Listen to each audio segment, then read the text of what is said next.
2月15日 ，OpenAI 发布 Sora， 隔1周后 ，Stable Diffusion 3随后推出。以前人家说有图有真相，现在眼见不实的时代要来临啦。你说还有什么是可信的？假的。那么 AI 生成影像到底有没有办法辨识呢？今天我们就来谈谈近期关于如何辨识 AI 生成、找出 AI 破绽的研究。先说结论，理论上可以，但实现起来非常困难，很容易被破解。这集我们来回答3个问题。第一 ，AI 生成影像有什么破绽？第二，还有什么方法可以辨识 AI 生成的影像？第三，我们最后来谈谈这些辨识方法在现实中到底会遇到什么困难。人家说道高一尺，魔高一丈。目前辨识 AI 生成影片的方法可以从2个面向来看。第一，你已经是个成熟的 AI 了，要学会自己找出 AI 生成的破绽。第二，要做个负责任的 AI， 一开始生成时就应该加上浮水印。先来说说找出 AI 生成的破绽。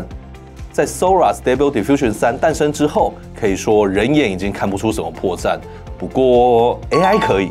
今年1月发表在 IEEE 上的论文，用 AI 来分辨是否为 AI 生成的图片，准确率高达 92.98%， 并用可解释人工智慧 XAI 来理解 AI 分辨的过程。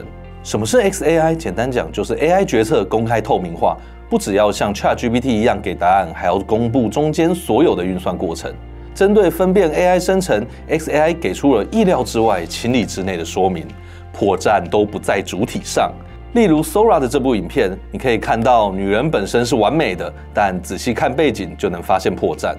另外 ，XAI 也说明了这些破绽大部分是难以被人们察觉的，有的影像甚至只能靠景深的散景程度来判断。找 AI 破绽就像玩地狱模式的大家来找茬，因此就有另一群人在想，不如 AI 生成的时候加个浮水印不就完事了吗？你可能会想浮水印会影响画面，而去年 Google 推出的 Sync ID 就做到了你看不出来，但电脑能分辨的浮水印。今年2月初 ，OpenAI 帮达利放上的浮水印，不止你看不到，还能让电脑读出图片的生成日期，还有生成者。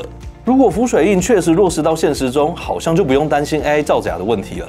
但接下来要说的事情，才是辨识 AI 造假真正的难题。研究用的素材都是 AI 生成的原始素材，但现实中根本不会有 AI 生成的原始影像啊！怎么说呢？各位现在看的影片，其实跟我上传前制作好的影片，并不是完全相同的一支影片。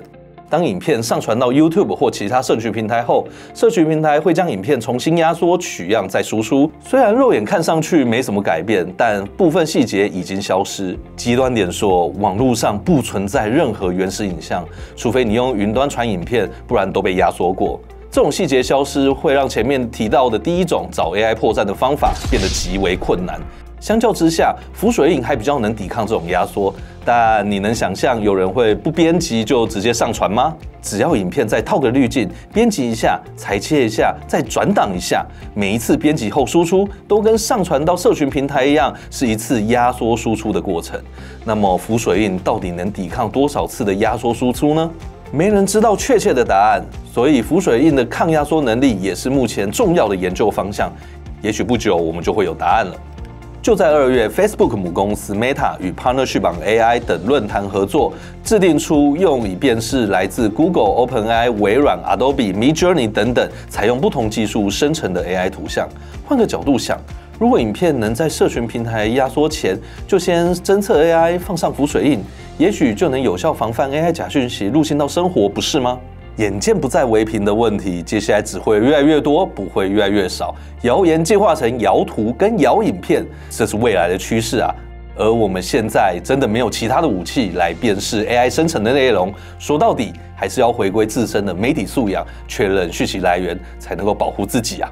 最后也想问问你，在这个大 AI 生成的时代，你会怎么样避免自己被 AI 骗呢？ A. 相信大公司，相信联合制定的浮水印终究会落实。B. AI 问题要用 AI 解决，相信辨识系统一定会完成。C. 网络上的影像全是假的，是我眼睛业障重啊。D. 其他答案也欢迎留言分享哦。如果你喜欢这支影片，也别忘了按赞、订阅、加入会员。下期见，拜拜。